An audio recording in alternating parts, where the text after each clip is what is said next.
welcome to Close Friends with Romy Flores, the lead singer of Deathbyromy.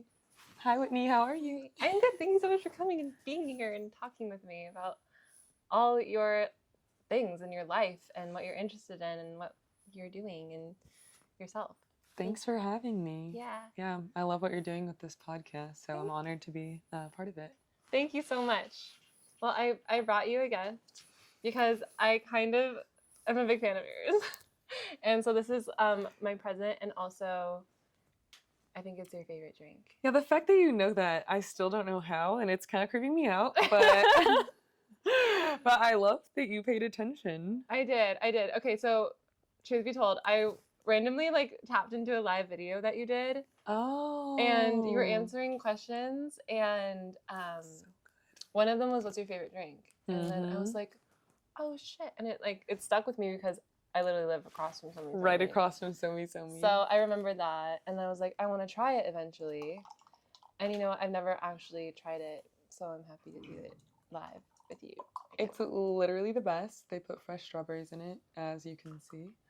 And yeah, I'm addicted to strawberry milk. I'm excited because I didn't realize Tokyo, because Japanese, and I didn't realize Tokyo milk was a thing until I went there, and I was like, oh, they're big fans of Milk there? milk there. What? Yes. I didn't know that. Yes, even one more reason. Another reason I need to go there.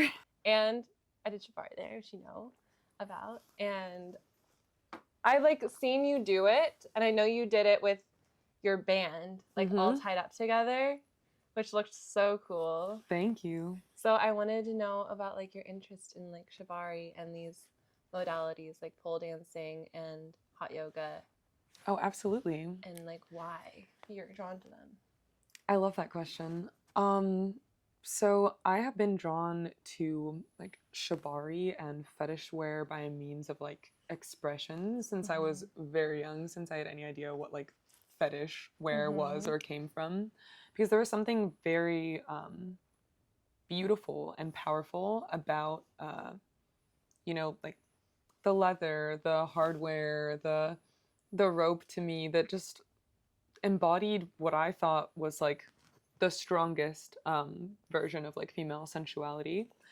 And that's why I'd commented that thing under your post when you had went and done the Shibari in Japan, and I said it's most powerful to surrender. Yeah. Or there's power in surrender.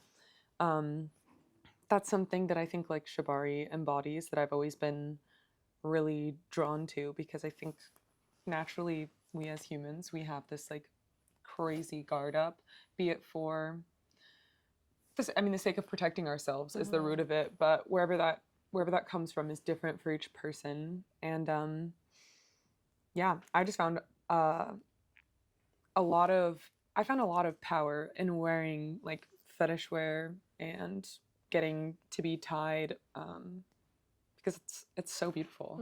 Yeah, it really was beautiful. It really is beautiful. It's watch it, and it's a beautiful art form. Your work. That's not necessarily sexual, as yes. you know. It's an art form at its core, and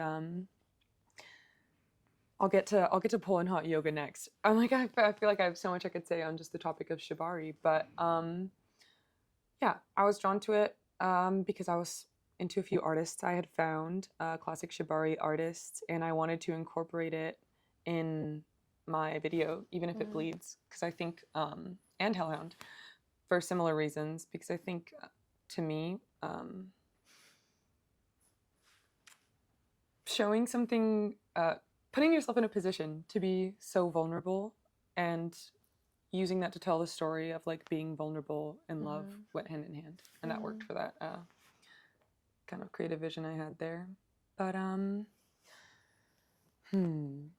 I got into pole dancing for a very different reason, because like I said, I don't think fetish wear is innately sexual, and I don't think Shibari is innately sexual, but I realized there was a disconnect between me and my sensuality that I really wanted to tap into as a woman.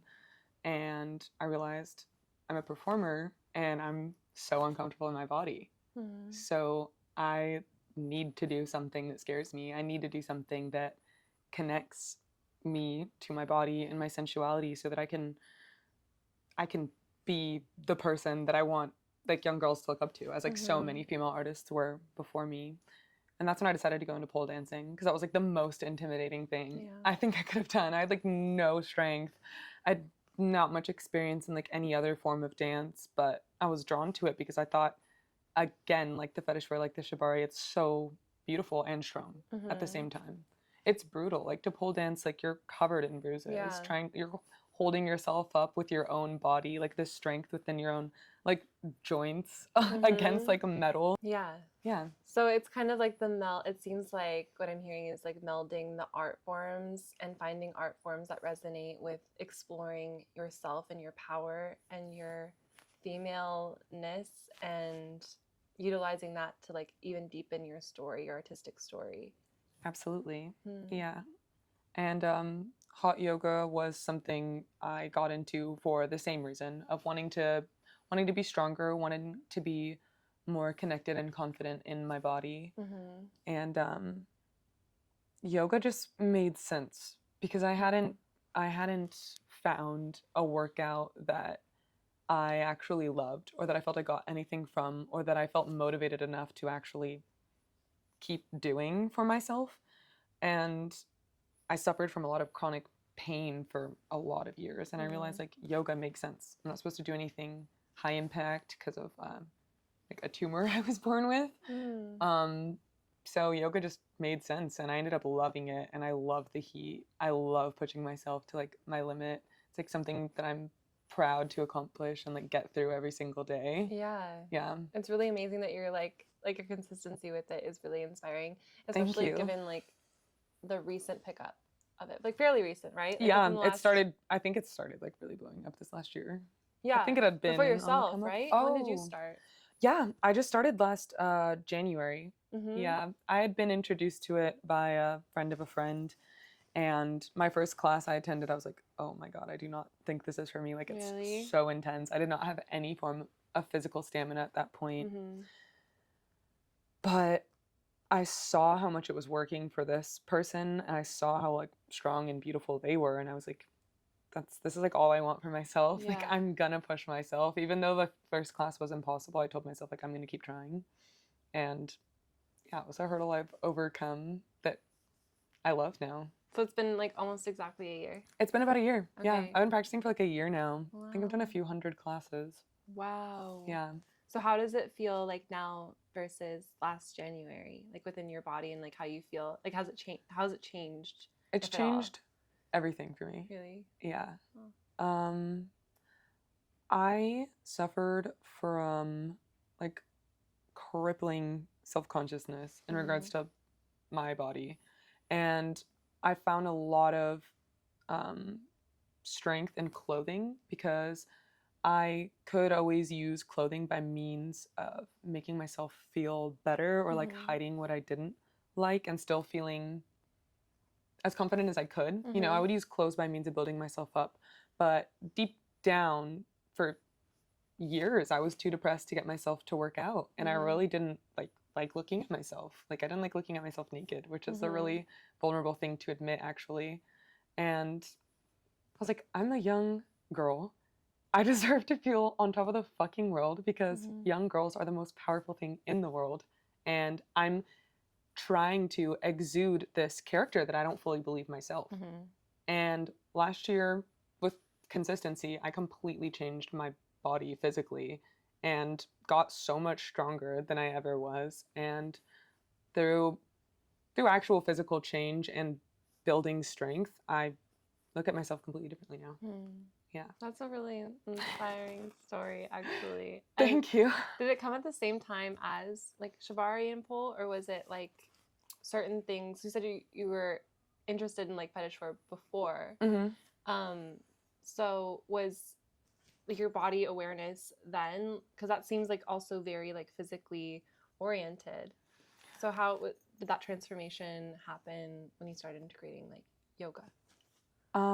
Because of feeling more strong and more confident in my body through doing yoga, about 6 months into my practice was when I decided, I want to shoot the Even If It Bleeds video, and I want to do Shibari, and I'm finally feeling confident enough to wear like less in my videos, and I wore like basically nothing when I did the Shibari tie. And I was like, fuck it, I'm going all in for this. And it felt like a really cool manifestation of a vision I'd had for myself for a long time that I wasn't confident enough to pull off until then. So they did kind of come together.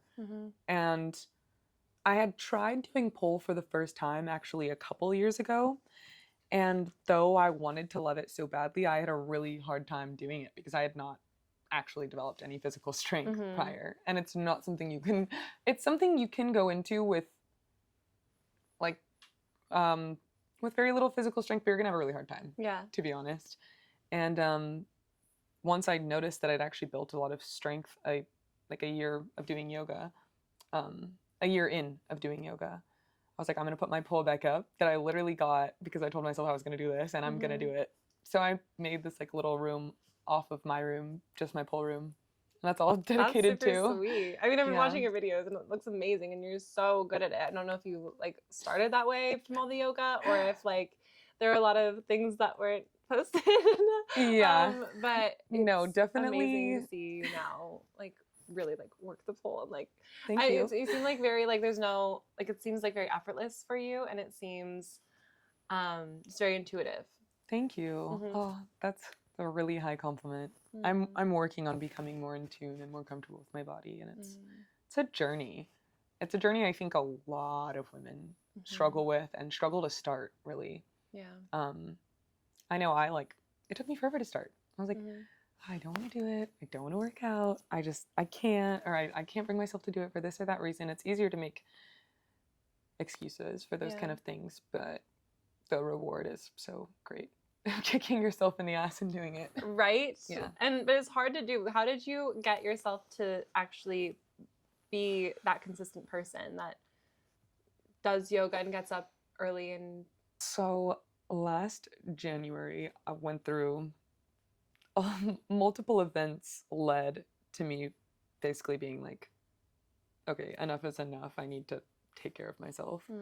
I'd gone through a breakup. Upon going through that breakup, found myself in a really low place for the first time in a long time. So I decided I'm gonna go back to therapy. Haven't been in therapy in years, you know. It's probably a good idea to do a tune-up, you know. Haven't been focusing on myself enough. While in therapy, my therapist asked me if I had ever considered if I had autism. And so I decided to do a psych eval.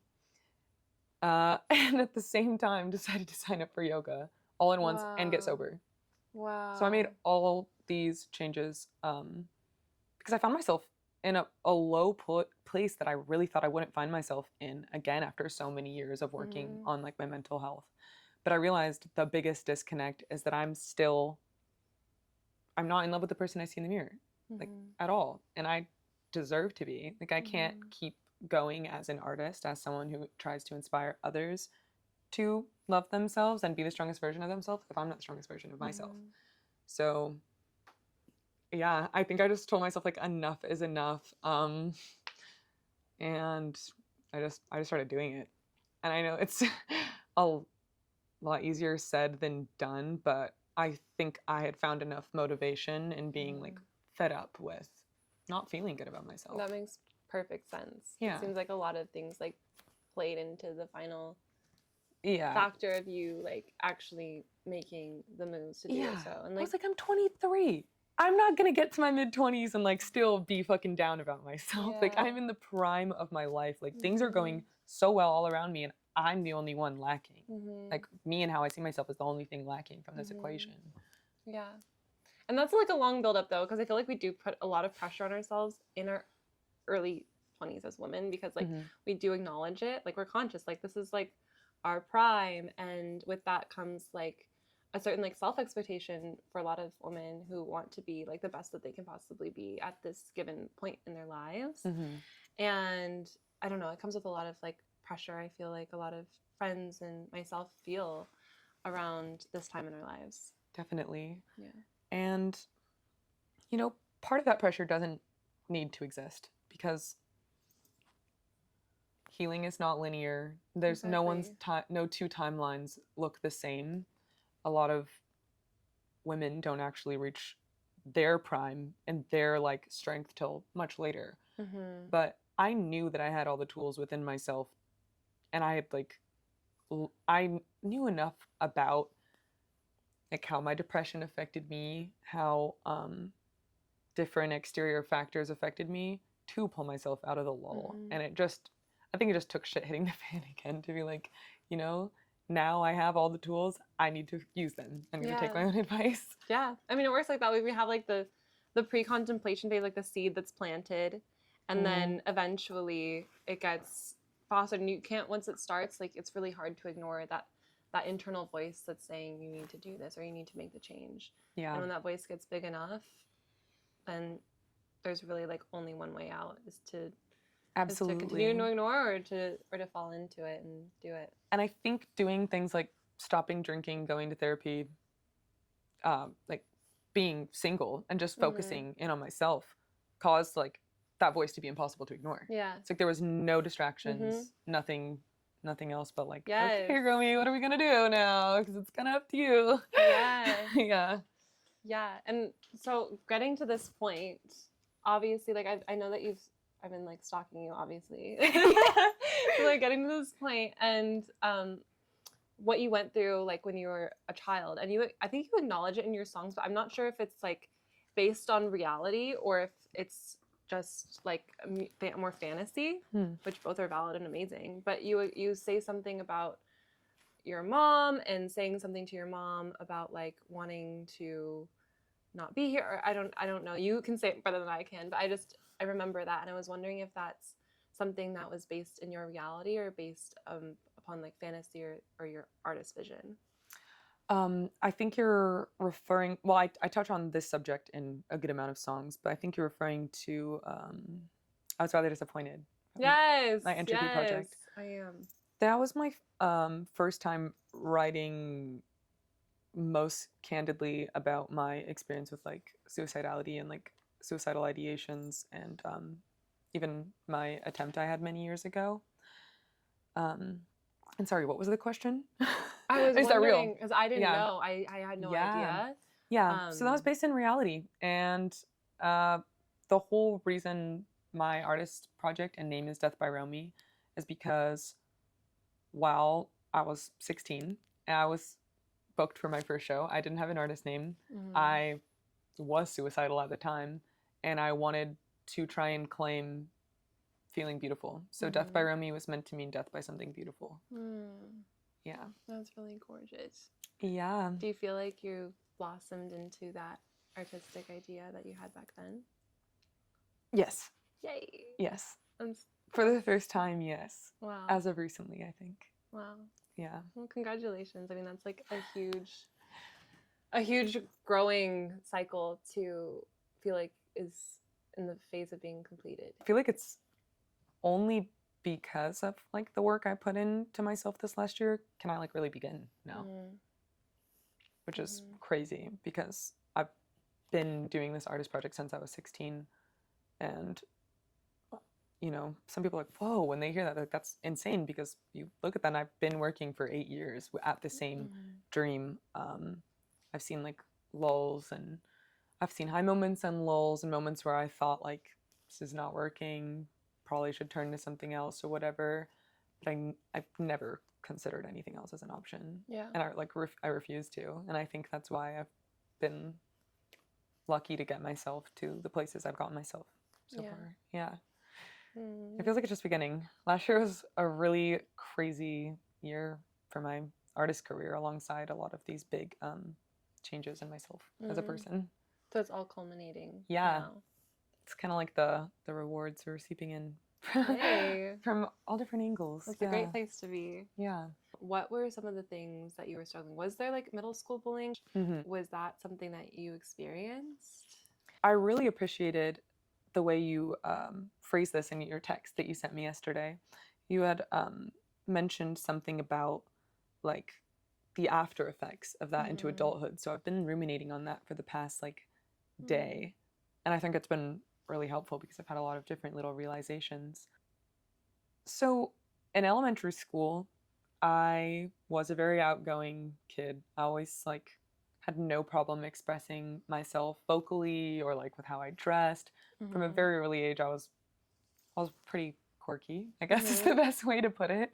I was pretty loud and very unapologetically myself, which I think was like a very beautiful thing for a child to exhibit. But by the time middle school rolled around and, kids were more concerned with fitting in and things, Right. it became very clear to me that I didn't fit in. And this last year, I've got to look at this in a different lens than I ever had before, which is through the lens of, well, I was autistic. And yeah, in sixth grade, I experienced just this disconnect while like all my peers and like girls who I'd been friends with were starting to grow up, and they were really focused on like garnering male attention and like looking a certain way. I wasn't. And that's super fucking cool, I wish I knew that then, but I didn't. And I ended up being the odd one out because I didn't dress how everyone else did. I didn't really I didn't do the things other kids did to fit in that garnered them like relationships and acceptance. And so I was constantly finding myself on just the outside of groups, or like I started not being invited to anything, and then it turned into actual like bullying, where I was made fun of for how I spoke, how I dressed, how I walked. I had to be in like a wheelchair at one point in middle school. That did not help. Oh no! Did you break something or? I broke a leg ice skating, and that's how I Oh, actually man. discovered I had had a tumor In your my leg? whole life. Is it still there? Yeah, it's benign. Oh, So okay. So luckily, there's no I don't need have to get it out. no need to remove it. But it Can takes you feel it? no. But if I hit this bone, it feels like a reverberation through my entire body because there's 2 inches of hollow bone because of the tumor. Wow. Fun Yeah. fact. Okay. Fun fact. And yeah, I guess just who I was strange to other kids, and that didn't. I ended up leaving middle school, the middle school I was at, because it got really bad. It got to the point where I had no friends. I was being picked on. I was starting to like just look at myself like, what's wrong with me? What's wrong with me? What's wrong with me? Because I was always a really like nice and outspoken kid, so I was always doing what I thought was like my best to try and have friends, but I don't know, I was the odd one out. Yeah. So I switched schools. Had an okay experience at my next middle school, actually. Did have a group of friends, but by the time I went to high school, I experienced a very similar kind of like first year middle school thing all over again, where I was a bit like behind in regards to like the social things kids were into. Like I remember kids were getting into smoking and things like quicker than I was. I was less inclined. I think it's an autistic superpower, but you cannot peer pressure me to do shit. And while other kids were getting into just a bunch of shit I wasn't concerned with, I found myself falling behind again, and I got picked on for how I communicated again, how I dressed, and I dropped out of school because of it. I dropped out after freshman year, partially because I knew I wanted to pursue music, and also because I developed this like very jaded view of like kids. I thought kids were just evil. Yeah. I was like, I don't get it. I was like, all I do is fucking try to be nice to people and mind my own business, and I don't understand the disconnect that I seem to have with people. But I also luckily knew that like high school is not everything. I was like, this is barely the beginning of our lives, and I'm over it. I'm over all of you. I left, I graduated, and I instantly started pursuing music and working regular jobs. I think that's a very fair view to have of kids. I was actually talking with my therapist yesterday to like just kind of go over actually the conversations to have here and like make sure I don't overshare anything. Cool. Is that an overshare? No. But just to make sure that I'm cognizant of what I'm speaking on and in terms of myself and reflecting. But one thing that came up was middle school bullying with her, because I didn't experience like active bullying, but I experienced like exclusion. I also went to like a very small school. But one thing that we talked about was now in the aftermath, feeling like, you know, we're in our 20s, like we're feeling more confident within ourselves. The kind of after effects of that are wearing off as we connect with ourselves better Totally. through the tools that we're finding and what resonate with us, and also finding like an understanding for like why kids act that way, and also kind of brings more like peace in that respect. Yeah, to our like inner child. Yeah. Or to our past selves. Yeah. Like acknowledging that like at that age, like most people are just trying to like fit in and not get embarrassed. And so by in that mindset, they are actively embarrassing and bullying other people, which is not okay. Not okay. That's a good way to put it. Yeah, I mentioned to Jaden the question you asked me because, like I said, I was reflecting on it like all night. The after effects, and even like seeing that like bullying doesn't stop when you become an adult either. No. Which is crazy. And I'm sure someone told me this when I was younger, you know, like, oh, bullies only bully because they're insecure or this or that, or bullies only bully because they want to fit in. Oh my God, I wish I knew. I wish I knew that was the truth, that it wasn't just something people say. Yes, that's exactly how I felt in middle school. Because anytime someone told you that when you're little, you're like they're just jealous of you. It's like, you're like, sure. And you know what? They probably were. Because I dressed really fucking cool. And I didn't wear Brandy Melville like everyone else did. Did you dress similar to like your style now? Like more, yes. Like darker colors and like. I wore a lot more color back then. Okay. But I was always super expressive with my clothing. I even made a lot of clothes for myself, like in middle school and early high school.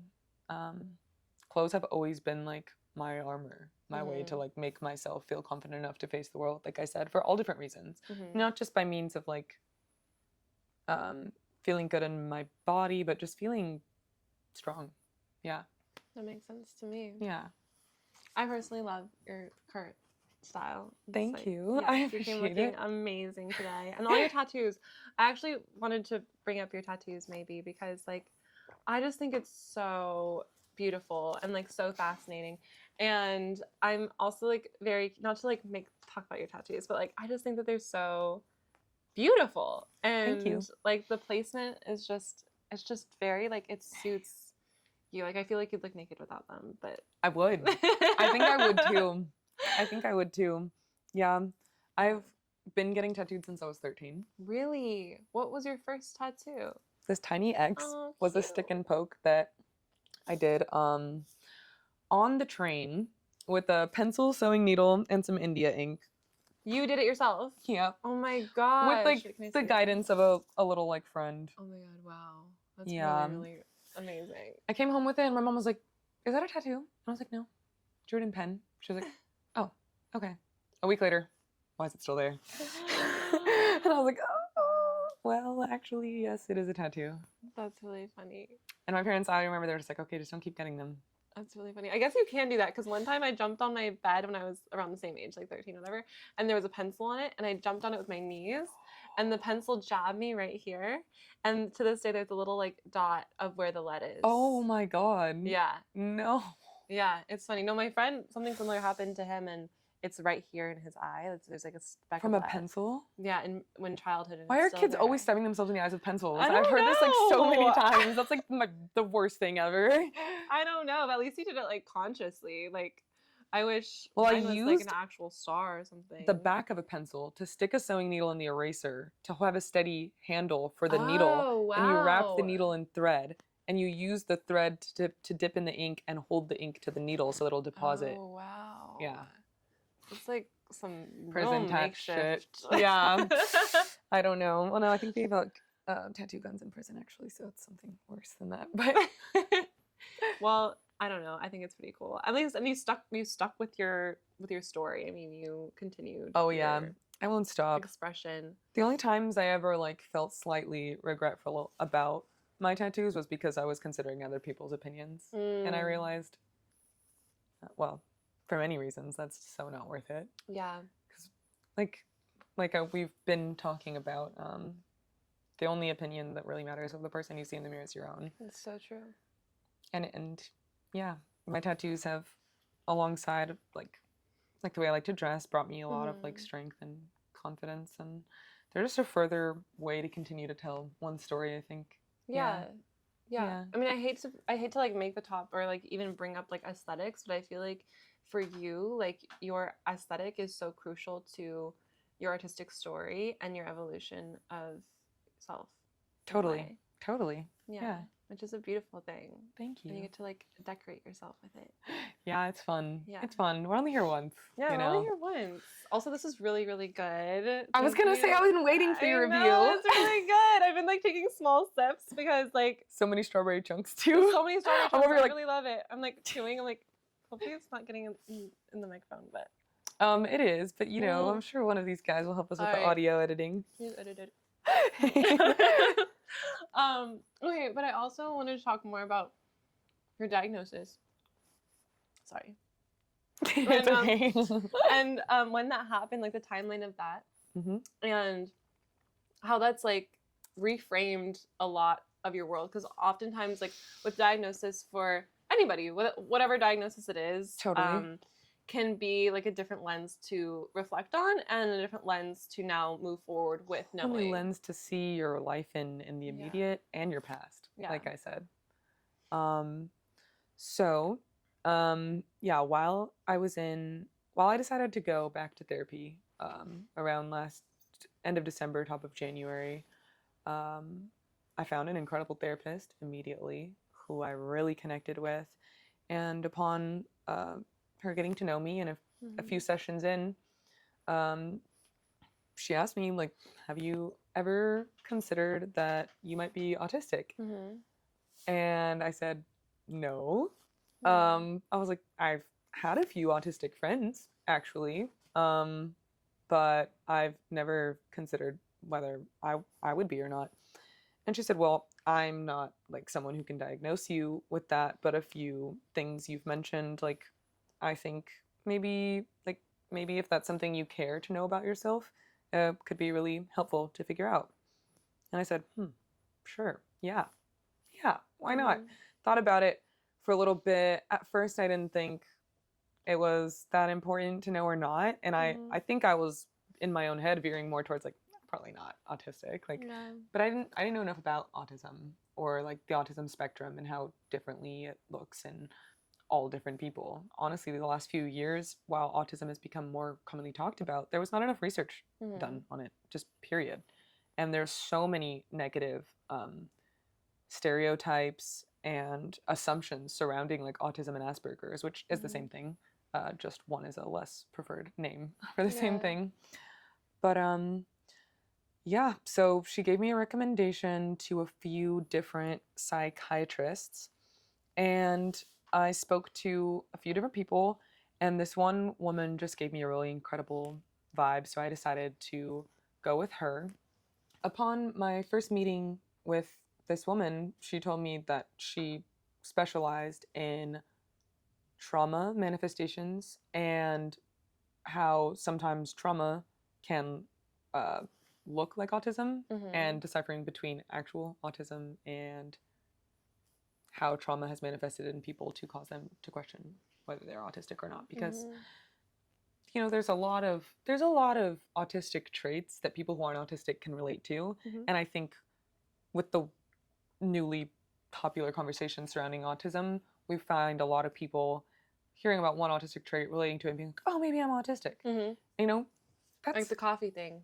I remember when we were yes having coffee at Ross. Yes. I was like, oh, it was like what, midnight? It was like 2 a.m. Oh, it was like 2 a.m. 2 a.m. at Roscoe's. That was so crazy. And we had coffee, and apparently you imparted some knowledge that not being affected different by stimulants coffee. affect autistic people differently, and I can drink coffee after coffee after coffee after coffee, and I can fall asleep after it. Yeah, it gives me a very different reaction than it does other people, and I guess that happens to a lot of autistic people. But I did the psych eval, spent several hours with this woman and several hours answering all these different questionnaires and tests, brain function tests, brain like speed tests, you know, to check for ADHD and all these other things. And this woman offered to work with me on a lower budget than she normally would. So she had informed me that it would take a bit more time for her to go through and process all the information. So it wasn't until I was on my first US tour that I actually got my information back from her. About 2 weeks into the tour, I received an email, which was about 12 pages long, Oh my gosh. of all of her typed out observations that she had made based on our conversations and based on all the tests I'd taken. And I was really relieved to see that I wasn't suffering from any other mental illnesses. But by the time I got midway through, where she said that she believes I am a person with autism, I was really shocked. And then as she's very emotionlessly and bluntly relating all of her beliefs to me and what they were based on, I felt like my jaw dropped. Because I just was like, not only did I feel so seen, but I also felt read to filth. Were there things that like maybe were in like your subconscious of noticing about yourself that were just like brought to the forefront? Things I knew were real struggles I had and that I didn't understand why I had them. Things that like made me feel a little like stupid, to be honest, or things that made me feel different. And after receiving that diagnosis, I immediately just started researching more about autism because I realized like, I don't know enough about this.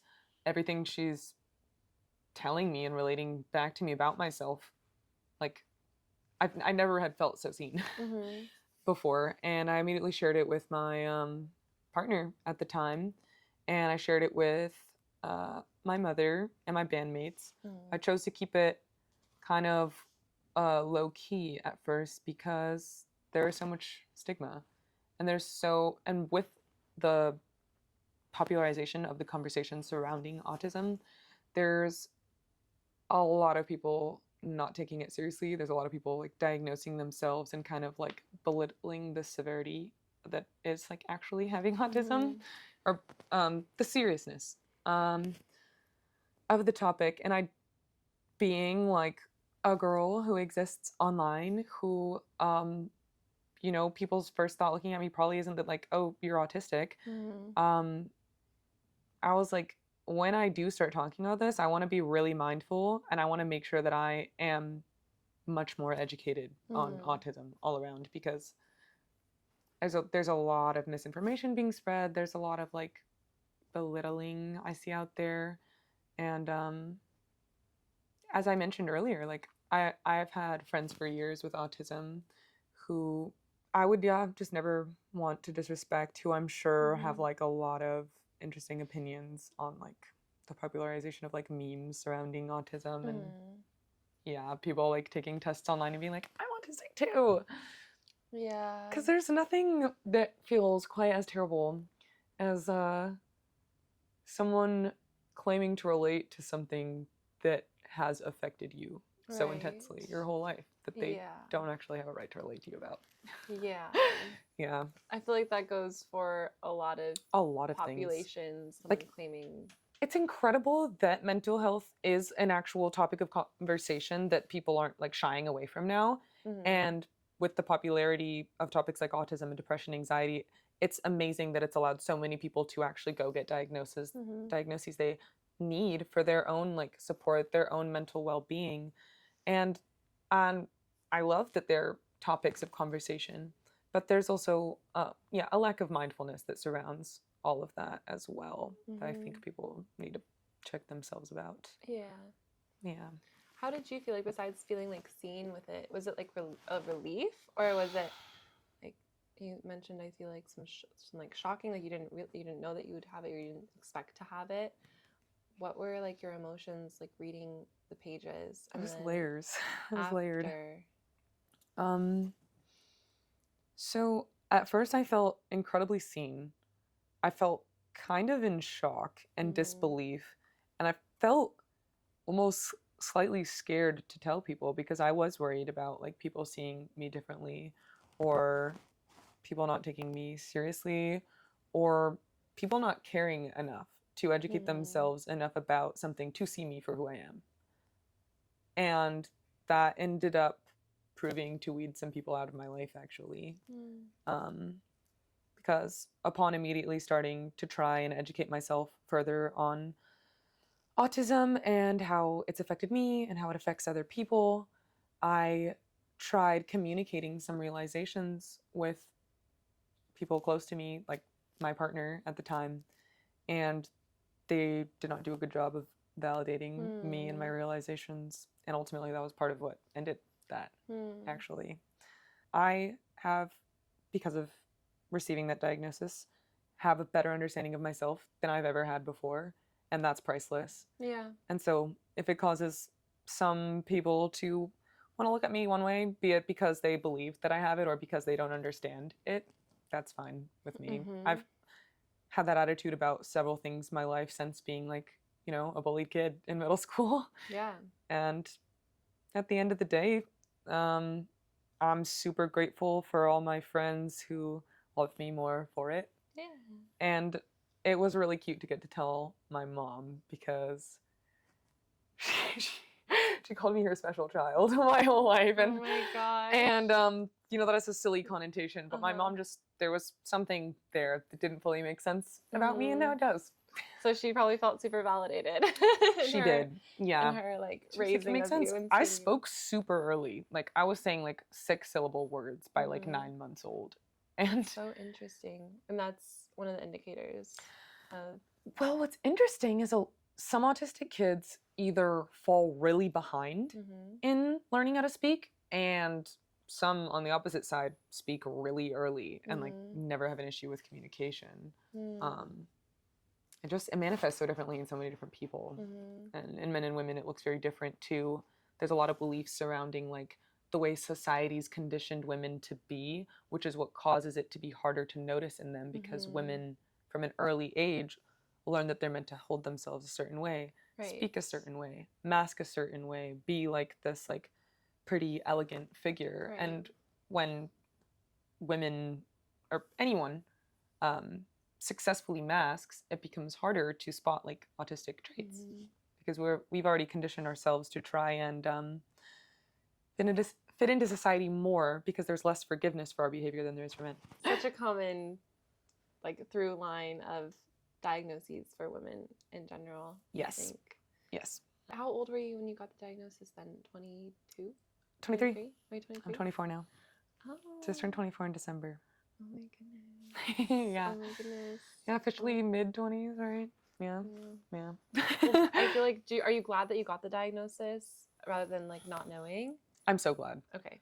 I'm so glad. I think like as I mentioned earlier, shit hit the fan in a lot of ways for me last January, and I was even questioning if I had other things wrong with me, and I was so happy to learn that it was only autism. Yeah.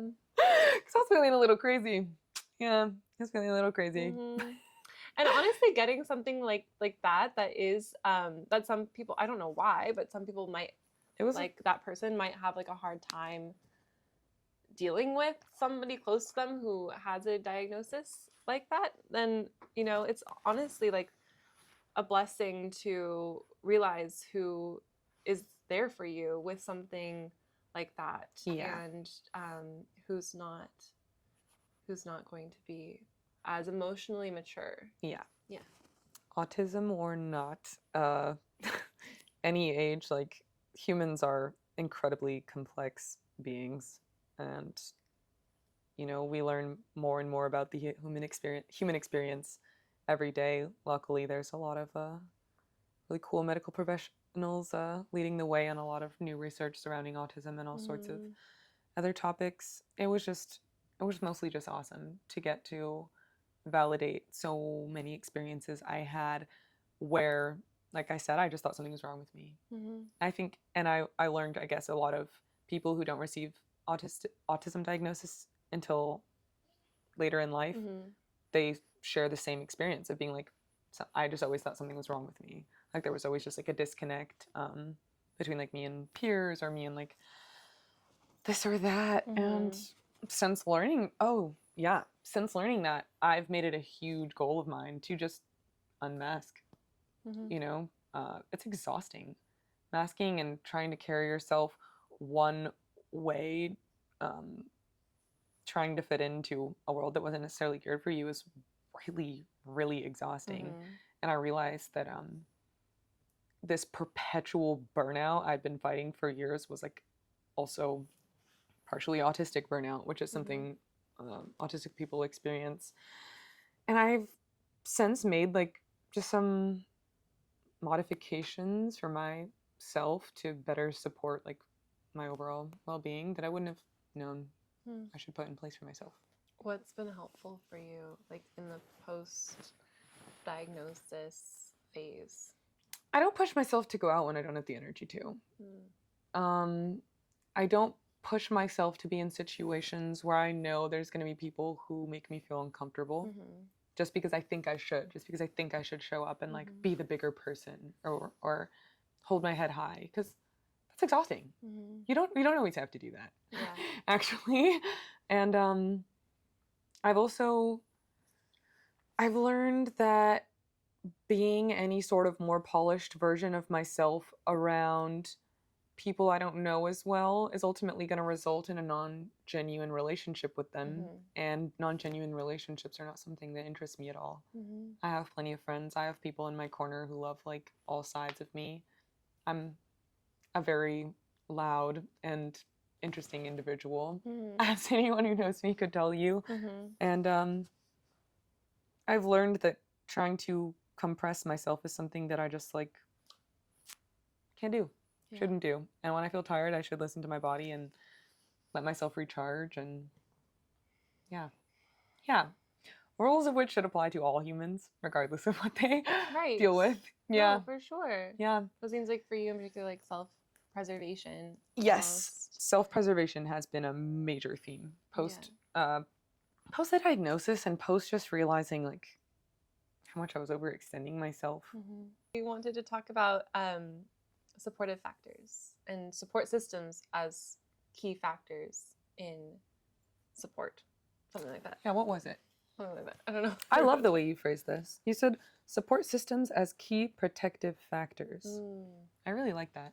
Yeah, one of the most beautiful things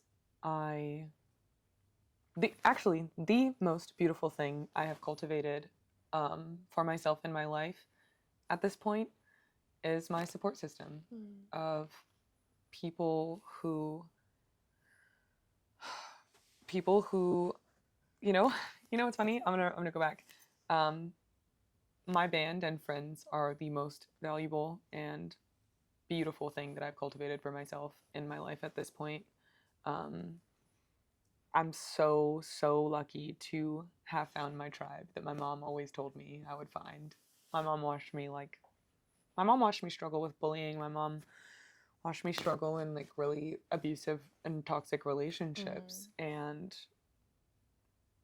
without having like a full understanding of where that disconnect was for so long, I so often question like, will I ever have my tribe? Will I ever have people who I don't think are terrible people in my life around me? Because as mentioned, I had that jadedness from being bullied. I thought like people are evil, people are cruel, people are this or that, and I don't need anyone. I even for a while I told myself like I don't need anyone. And that's the biggest lie someone can tell themselves. Like, we as humans naturally crave connectability, and we need relationships to survive. Like, I think it's a survival need that a lot of people become so jaded to the point in which they ignore and suffer from.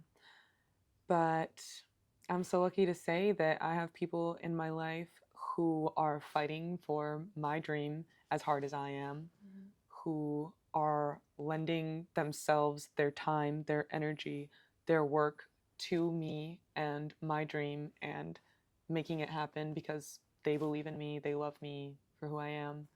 And I never thought I'd have that. Preach. And Preach. It's a beautiful thing. And I genuinely believe that everyone has a tribe out there.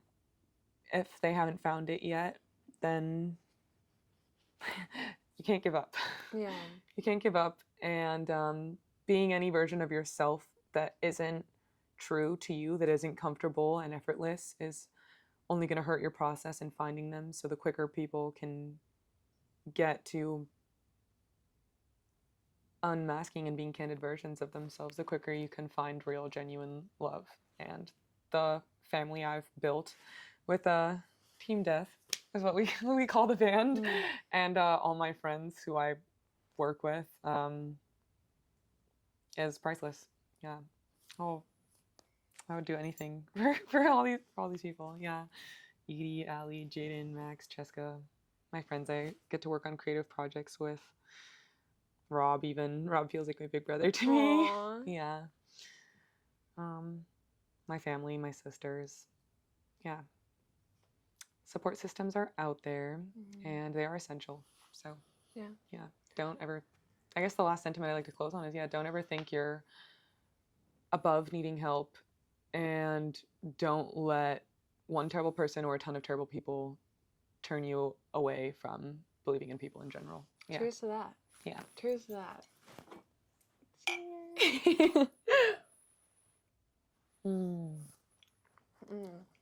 Strawberry jams.